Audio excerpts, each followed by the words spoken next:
Hi, everybody, and welcome to another episode of Dwell Well by Dee Dee. Today, I want to talk to you guys about investments, and not only, any investment, but really the best investment that you can possibly make, especially given the fact that our markets, or markets across the globe at this point, are very volatile, right? So we've got a lot of financial instability, we've got a lot of economic instability, kind of across the board here. And so we really look to, okay, what are the best investments, or what is the best investment that I can make? And so, there are different things that we can talk about. We can talk about investing in franchises. We can talk about investing in businesses. We can talk about investing in crypto, in gold, in real estate, in stocks, right? That truly, and I know this is going to sound super, super corny, the best investment that you can make is in yourself. So, surprise! I want to talk a little bit about what that looks like and, why I truly believe that and why it's so, so important to do that, and continue to do that as you grow and you learn and you advance and you shift and you change throughout your life. Why that support and investing in who you are and who you want to be is so, so, so, so critical. And so really, kind of just to kick it off with my own story, I, grew up in my parents divorced when I was young. I know we all go through stuff, and, my mom remarried to this incredible man, my stepdad, so all for the best, absolutely. But during that time, my parents were going through custody battles, and, there were some like children's aid involved and all these different pieces. And I remember having to do different interviews, right, with them. So I was young. I think it was about, it was around when I was 12-ish, like between 10 to 12, that this was kind of all going on. Um, and yeah, I would have to do interviews with different psychologists and therapists and children's aid and et cetera, et cetera. And I loved both my parents very much. Like, I mean, I do. Um, and so I was always trying to protect both of them. I didn't want to make anybody guilty, right? And I knew they were going through this whole battle in court. And so I was trying to make sure that everybody was safe and protected. Um, and, they did their best looking out for me, but at the end of the day, it's really tough. I've got, two brothers, and it was just very, very messy. So when I would go into these meetings with these professionals, right, to kind of assess what happened and analyze myself and my brothers or whatever they were doing, I would make up stories. So I would make up stories about what had happened so that I didn't make anybody guilty. And this is something that I was kind of taught to do in a way, or pushed to do in a way, um, and I did it because I wanted to do it. I wanted to make sure that everybody was safe, everyone was protected, no one was getting in trouble. I didn't want the conflict, and that's what I did. And I think, looking back now after all these years of, again, doing work, and I invest a lot into that, um, on a daily, weekly, monthly, yearly basis, and I have for many years now. I can see how important and how impactful storytelling is. Like, I cannot even remember the things that actually happened in some of those situations because I told myself these stories so that I could repeat them so that I would keep everybody safe. And of course, the stories have major gaps in them. They don't make sense. Nobody else had the same story. And so I know that I've made them up to make sure that everybody was okay. But it was interesting because that followed me quite a bit throughout my childhood, in the sense of, I remember there was a time, it was like a period of a year and a half, where every time, I just wanted to be a good person. And every time I would do anything, like I vividly remember taking off my shoes and thinking to myself, how would God do it? Like, how would God take off his shoes? What would be the right way to do this? I was constantly, constantly questioning myself in terms of, what's the best way to be? How can I be a good person? What does that actually look like? And to be honest, I really didn't know. So I was very out of touch, like spiritually, with, emotionally, and all these pieces at that point in my life. And so I was just trying to be a good person. And I remember going through that, and it was like everything I did, how I ate, how I put my dishes away. I would ask myself, it was like a reflex, how would God do this? And I didn't even really understand who or what God was at that, at that point, like I didn't go to church often, et cetera, et cetera. Like it didn't make any sense. But I was just so insecure. I was looking for some guideline, some sounding board, like, to kind of bounce off of when it came to how I conducted myself. So, you know, again, it's like my self-worth at that point and throughout a lot of my life there was really, really low. I would say it was really poor. I didn't trust myself. I didn't value myself. And one of the biggest pieces that really shifted for me was, I went through like my first heartbreak. I had my first like real boyfriend. I went through my first heartbreak. And after that, I really realized I am a freaking disaster. Like I was at a point in my life where I would not let anybody get close to me. And it was because I was so terrified that they would figure out who I was and they would hate me for it. And so whenever I was thinking, I'm like, this person can't truly love me. Like there's no way, nobody has ever loved me like that way. I don't even love myself. Like how could he be like, oh yeah, like you're incredible, you're amazing, like I love you. Would never work, right? So I was always the first one to beat you to the punch, like in the sense of, um, you know, getting too close. I never wanted that. Uh, and so it was after that breakup where I realized, holy shit, like I'm a disaster. I'm a mess. And not only am I hurting other people because, I can't really stand on a basis of a foundation of anything in terms of who I am, but I'm hurting myself too. Like, how am I ever going to grow in this world when there's nothing going on for me here? So that was when I really went into kind of like this healing phase, and I did 2 years of energy medicine, like actually energy medicine courses. Um, I went to Catholic school. I'm familiar with the church and whatnot, and I truly believe that everybody has a different way of connecting with God or whatever you see as God, whether that's the universe or whatever you want to call it. And so I found my own way of connecting. I don't really go by a book, so to speak, in any sense.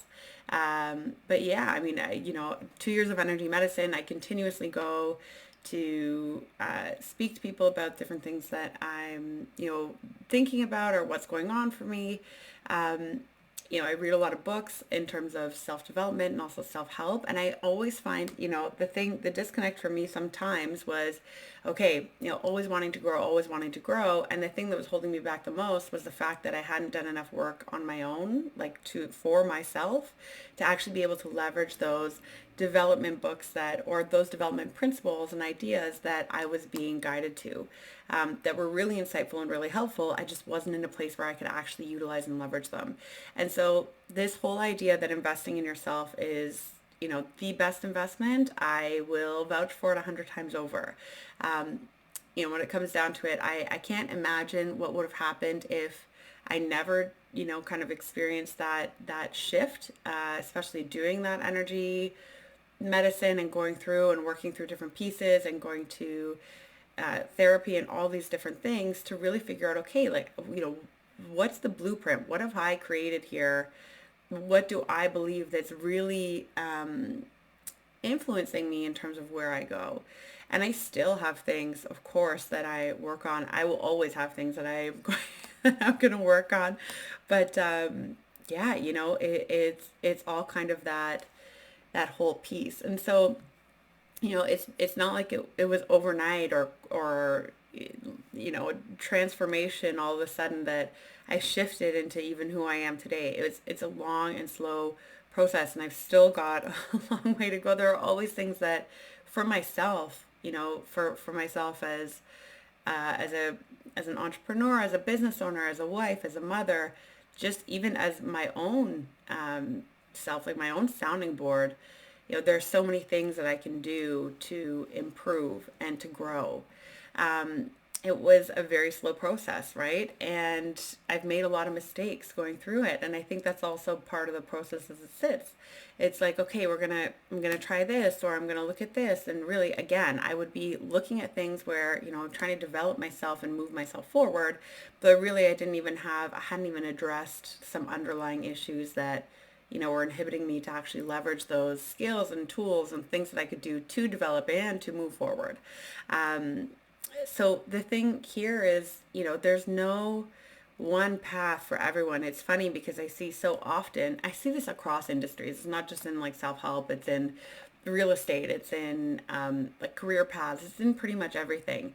There seems to be there is this idea that things should be done in a certain order, a certain sequence, in a certain way, right? We should look and think and talk a certain way. This is what's beautiful. This is what works. This is what successful means. And it's so funny because there are how many billions of people on this planet, and we're all supposed to have that same idea, that same path. Like it logically makes absolutely no sense. Like how can everybody have to follow the same kind of road? It really doesn't make any sense. We are so diverse and so unique as humans, whether it's our religion, like our culture, whether it's just like our personalities and who we are and our, as people, as our soul beings, like we are so, so different. Why does everybody have to follow the same thing, the same freaking idea? Look like this, talk like this, eat like this, walk like this. Like this is what success means. I know I have I have friends that, it's always, right now we're living at my parents-in-law, and I would not change that for the world because I've got a toddler and one on the way, and I work, and I have been working, from the beginning. And I don't want to throw my kid into daycare. I want to be able to see him every day. He is going to go. Of course, it's just when he was younger, he wasn't ready. That was just a choice that I made. I want to see him every day. I want to be able to do this stuff. I want time. And I wouldn't be able to have that if we were out living on our own again, right? If we had purchased another property and we were living in it and we were there, it just doesn't make sense. But so many people have asked me, when are you going to buy when are you buying your next house? When are you moving out? It's like, not anytime soon. Makes absolutely zero sense. I wake up and I have, 3 other people to talk to potentially, and have a coffee with. Like people are there. If I need to go take a shower, if I need to run out, somebody's here. Like I've got so much support and so much love in the environment I'm in. Why would I sacrifice that because of an idea that's put out there that this is how my life should look? And it's somebody else telling me how my life should look. Like it doesn't make any sense to me. And so I was joking with a friend about this the other day. I've told people like, oh yeah, we purchased a new build. Like it'll be ready in a couple years, just so that people stop asking me because they've seen that we've owned property. They've seen that we've lived on our own. It's like, when are you going to move out? It's like, it makes absolutely zero freaking sense. Like, why? So why do I always have to, why do I have to follow that ideal? It just, again, when you're not really grounded and you're not sure, and it's very easy to be kind of persuaded and influenced. And that's the biggest piece here that, working on myself has helped me kind of uncover is grounding in who I am, right? I've always been a people pleaser since I was a child. And so really starting to stand in my own power has been, through this investment in figuring out who I am, what do I like, what do I believe? Again, things I still struggle with, but, really creating that foundation, it's like, no, this works. Like, this is what I want. I don't want anything else at this point in time. And also recognizing that it's not static, it's fluid, right? Like these are things that are going to shift and change. Like my kids are going to grow up and things are going to shift, and I will want my own place. I imagine, or be in a different place. And at that point, that's what it is. But right now it's not. I have friends that are like, I have family that, live in a townhome, and it's like, oh, well, everybody else has got a semi-detached or detached. We should be moving into one of those. Who gives a shit. If it works for you, it works for you. Like, don't let the influence of others kind of come over you in that sense. Again, self like development and working on really establishing who I am and doing that through investing in myself in so many different ways has been the biggest driver for me. It's even the biggest, has been one of the biggest drivers when it comes down to being strong enough or being courageous enough, because it was very scary, to step out of corporate. I lived a very cushy life working for corporate. It was very simple, very easy. And it just didn't make sense. And I knew that. I knew that for years. The day I remember, starting out in corporate, my first job as a customer service rep for a auto finance company, I remember telling my aunt, like, I don't want to work for it. I want to work for myself. And it was always, you'll figure it out. You'll figure it out. And I was thinking, you know what? If I'm going to work for myself, then I've got to be successful. So before I step out of this corporate role, I've got to have everything set up so that when I go into my own business, it's going to be successful. That is not the way it works. Majority of the time, don't get me wrong, maybe there are some people who stepped out and just absolutely killed it from the get-go.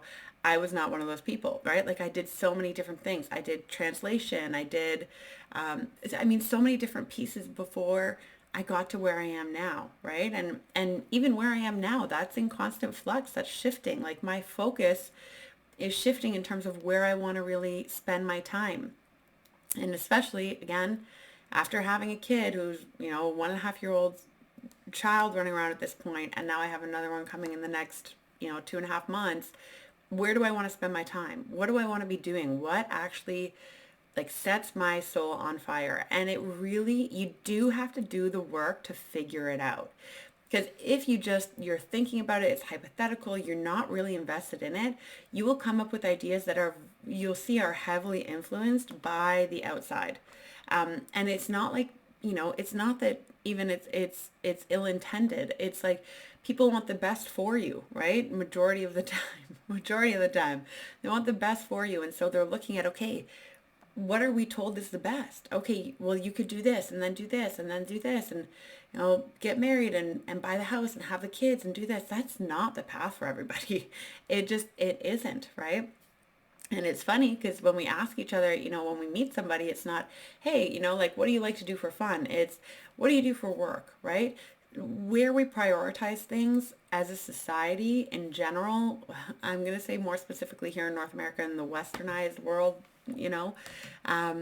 it's so skewed. It's just so skewed, and it's always one way. Like, you're successful when you climb the corporate ladder. You are not successful should you have a happy family where, yeah, maybe you don't have as big of a house, or maybe you don't have all those fancy cars, but you have that love. You have the family there. You have the support. You have the connection.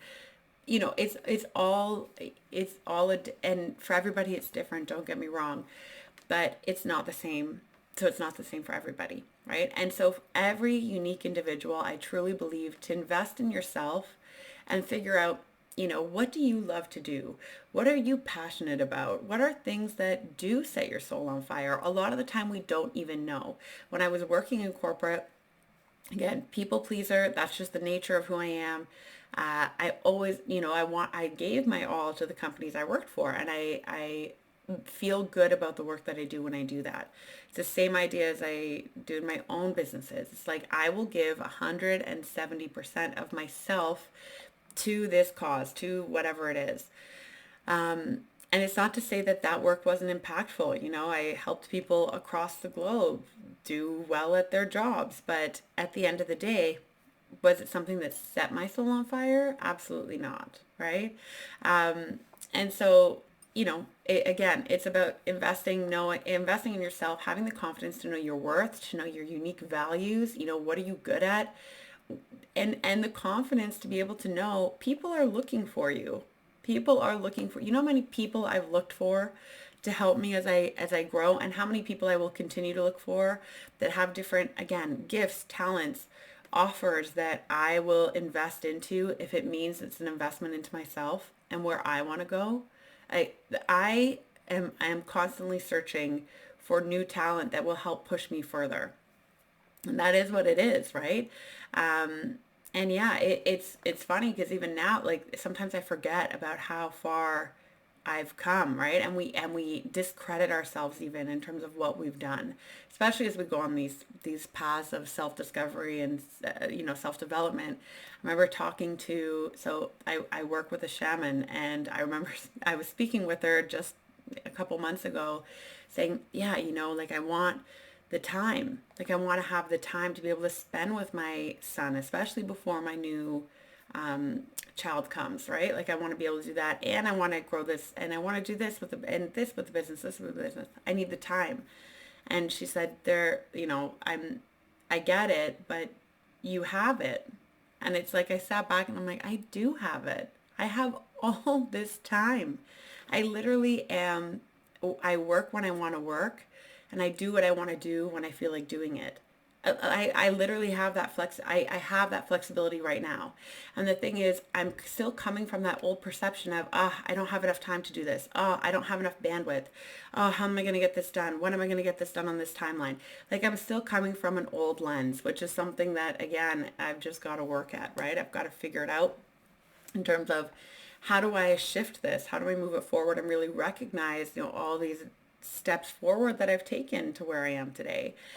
It's a constant, it's a constant piece of growth. And there, again, so many things that I could be working on. One of the biggest things that I'm investing in working with right now is really coming from this present lens. So I do recognize that I live in places in the past. Like I'll always bring past experience in. It's very hard for me to let go. It's very hard for me to move forward. The biggest piece is to clear it in the sense of whether it's, going through it, and forgiveness especially is a huge piece. That's the one part that I'm working on right now. Forgiveness for myself, forgiveness for others that I believe, the only thing that I'm holding on to when I don't forgive anybody, the only one I'm hurting is myself.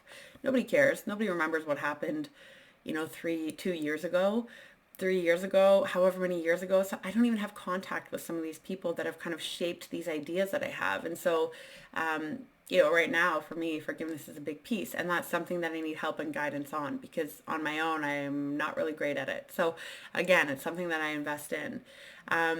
The other, piece that I'm investing in is really looking at how do I drive through more of my purpose in my work. And so one of the things that I have created is actually it's a case study. So I'm taking on 10 people, and what we're going to do is actually go through this 2-month container in terms of how do we figure out your purpose? How do we figure out what you're here for? What would be the next steps that you could take to actually move forward into that purpose? So this is really coming from, again, my own experience getting into corporate and knowing in my bones that I was not meant for this. I knew that I was meant for something different. And that's where this comes from. That's where this stems from. I've been working to develop out, okay, what would this 2-month container look like to kickstart people off, to get them from where they are to their first step into getting or designing this life that they want to live, like creating a life themselves rather than having it influence for them, whether that's, again, quitting 9 to 5 or figuring out what your talents and what your gifts are. I had a really tough time doing that. It took me years. It took me years to figure it out. And everyone said, oh, you'll find it, you'll find it, you'll find it. It took me longer than it should have, because at that point I wasn't really investing in myself. And it's something that I should have been doing, right? It's something that I should have been doing to focus in and really be able to grow in that direction, but I didn't. And so, when it comes down to this, growing into whatever it is, whatever sets your soul on fire, like really living a life that you love, what are the pinnacles of that for you? This is where, yeah, again, for this case study, not everything is cookie cutter. Like no two people look the same, which is why I'm doing this case study for 10 individuals. There are live one-on-one calls with myself. There's work to do after. There's actually a lot of work we do together, because it just doesn't make sense to say, hey, this is how you do it and this is how you follow it. If you're at that place where I was, it's not, that I couldn't find the answer in books. I couldn't find the answer in YouTube videos. I couldn't find the answer until I started really working with somebody who understood where I was and could help me figure out, okay, again, how do I find what I'm passionate about, what I'm really good at, and how do I develop that into something that will allow me to live the life that I want to live. So with that being said, I'm going to wrap this up. Best investment that you can make is absolutely in yourself. It doesn't mean to leverage one modality of doing that. For myself, I leverage multiple at a single time, sometimes too many, but being able to be focused is also key. So don't overburden yourself, but really whatever that is, whether it's meditations or affirmations or working with a shaman, working with a therapist, whatever that could look like, energy medicine, whatever it is, right? Church, your religion, anything it is that's going to help you, again, ground and center into yourself, not into a certain piece or way of thinking, but into yourself. Like that is the first most important piece, really understanding who are you, because we have very little time to actually figure that out before we're pushed into a system that really tells us who we should be. So who are you, and what does that look like when it comes to you sharing that with the rest of the world? If you're interested in the case study, what I'm going to do is I'm going to leave the link for the application below. I am going to launch this for the beginning or mid of April, depending on how quickly I can make sure that I'm super confident in all of this being done. But just a heads up. So I'll leave the link there if you're interested. And with that, I will see you on the next episode. Have a good rest of your week.